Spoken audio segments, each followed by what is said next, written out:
Hi, welcome back to One Word a Day show. My name is Sophie. I'm your tour guide into the Chinese landscape of the language. I notice I'm kind of getting greedy to getting longer of my recordings, because I want to show you more. And we have a lot of things to talk about, to go over, but I want to keep it like a bite size for you as well, that you can just spend, as I promised, 10 minutes a day at most to be with me. So I try to squeeze in everything. I do have like another bonus, not originally planned content that I want to share. I hope I can speed up. So review of yesterday's word, 骑驴找马, simply means opportunity seeking. So you're looking for a better vehicle, horse, from your currently riding vehicle, donkey in this context.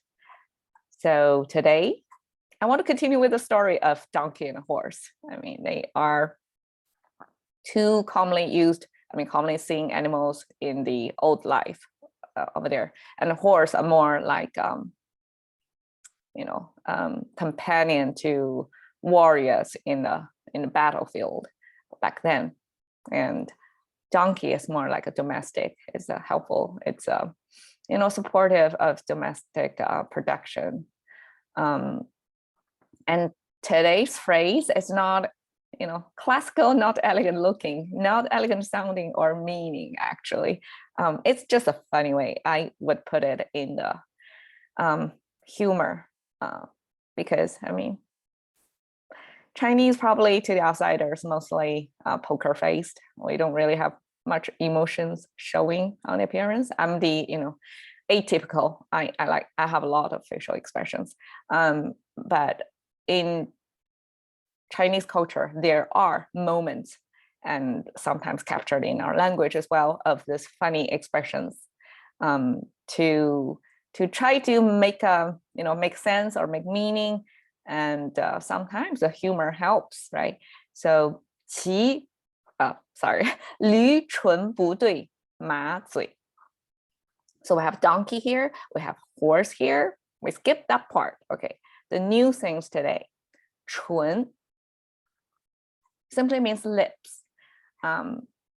Breakdown of the word here.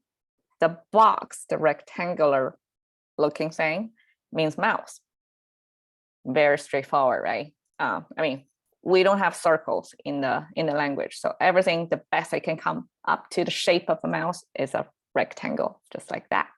And the top portion with the longer side to cover all the way to the bottom, proportionally that word should be just stopping here, the top portion and bottom portion, and then you can kind of extend the mouth part, horizontally. But this word kind of have this wrapping around to make the mouth like kind of integrated into the bigger character. The bigger character is the sound maker. By itself, it means chen. Chen with an E or a sound in it. But in this one, it's chun with a U sound, vowel. So in this case, it's a vowel switch instead of just the tone switch. This word actually chen versus chun, the tone is kept, preserved. Only the vowel got switched out. But altogether, this means chun. That's kind of more complicated than just the mouth, the whole thing, right? The whole thing is like this. But when you try to describe a portion of the mouth, lips become so complicated, Go figure, Chinese language, okay? And bu, we had that one before, means no. And we have wu, another type of no, but used in another, pairing with another set of words. 对. Okay, so in Chinese, we have 对 and 错, so which is right and wrong. 对, 错. You're going to see the 错 later on, but we meet the 对 first here.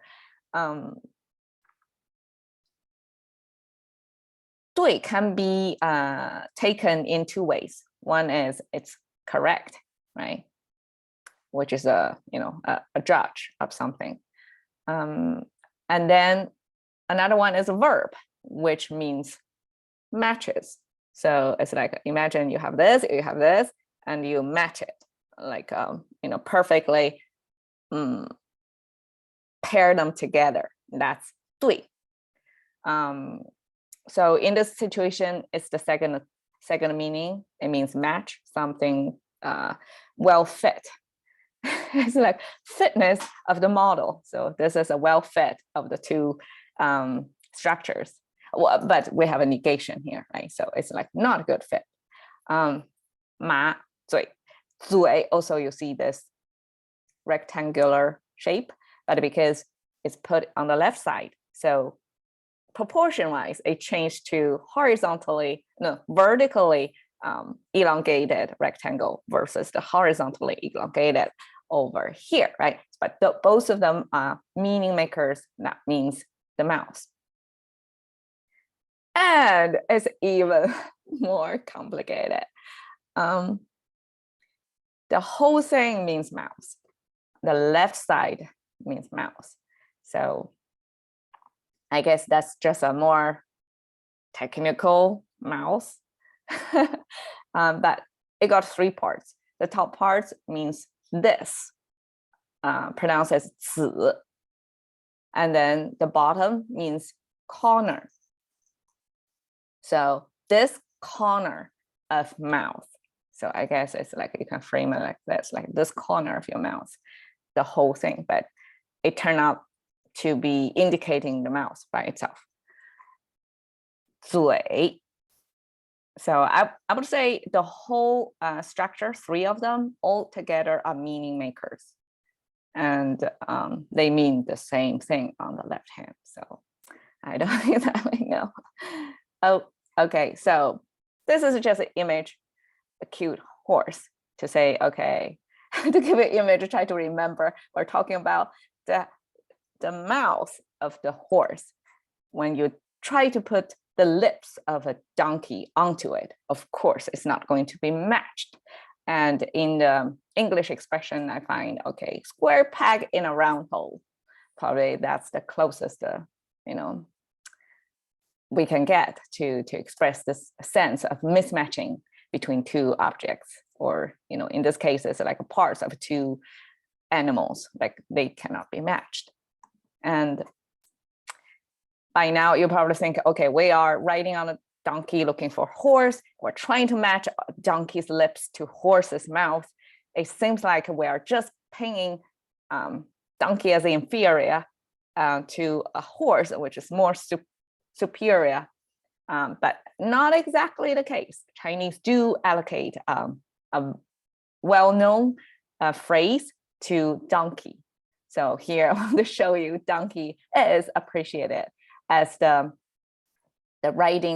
default riding vehicle for this fairy. This old man, I mean, most of the fairies are semi-god figures in Chinese cultures are old men.